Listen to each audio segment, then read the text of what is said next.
आई coverage, रहस्य की खोज। इंडिया बनाएगा सरकार, राहुल और पवार हुए सक्रिय। चंद्रबाबू नायडू और नीतीश कुमार कांग्रेस के संपर्क में। नवीन पटनायक से शरद पवार ने की बात।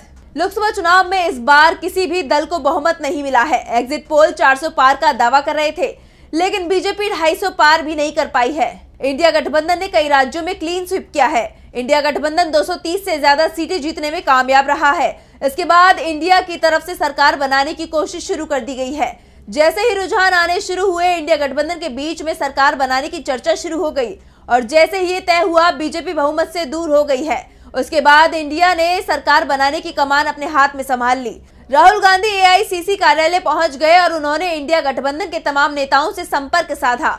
पार्टी नेताओं और कार्यकर्ताओं को सक्रिय किया। इस बीच शरद पवार और राहुल गांधी के बीच फोन पर बातचीत भी हुई है, जिसके बाद एनडीए में सेंधमारी की कोशिश तेज हो गई है।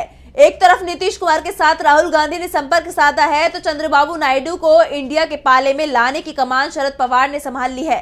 पवार ने नवीन पटनायक से भी बात की है। वैसे इंडिया गठबंधन की निगाहें इस समय अगर किसी दल पर लगी हैं तो वो टीडीपी और जेडीयू है। नीतीश कुमार को लेकर तो तेजस्वी यादव ने पहले ही भविष्यवाणी कर दी थी कि वो 4 जून के बाद बड़ा फैसला लेंगे। नीतीश कुमार पलटी मारेंगे और जब नीतीश दिल्ली से पटना लौटे हैं तभी से उनके तेवर बदले हुए हैं।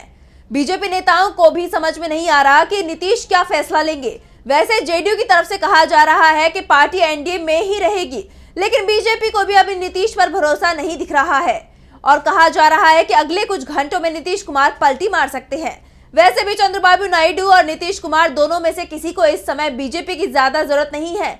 चंद्रबाबू नायडू की पार्टी टीडीपी को आंध्र प्रदेश विधानसभा में 2/3 से ज्यादा का बहुमत हासिल हो गया है। ऐसे में अगर नायडू बीजेपी का साथ छोड़ भी देते हैं तो भी उन्हें कोई नुकसान नहीं होगा।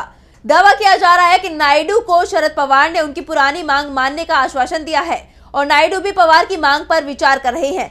दरअसल नायडू जब आंध्र प्रदेश के सीएम थे और केंद्र में नरेंद्र मोदी की सरकार का पहला कार्यकाल चल रहा था, तब नायडू ने आंध्र प्रदेश के विशेष राज्य के दर्जे की मांग की थी, लेकिन मोदी सरकार ने नायडू की बात नहीं मानी, जिसके बाद टीडीपी एनडीए से अलग हो गई थी और दावा किया जा रहा था कि अगर नायडू एनडीए के साथ रहते हैं तो उनकी मांग एक बार फिर पूरी नहीं की जाएगी। ऐसे में इंडिया गठबंधन की तरफ से आंध्र प्रदेश को विशेष राज्य का दर्जा दिए जाने का बड़ा दावा किया जा रहा है और विशेष राज्य की ऐसी ही मांग नीतीश कुमार की तरफ से उठाई जा रही थी। साफ है, विशेष राज्य का दर्जा इस बार बीजेपी के साथ खेल करने की तैयारी में है। इस बीच इंडिया गठबंधन की तरफ से सरकार गठन की दावेदारी पेश करने की तैयारी भी चल रही है।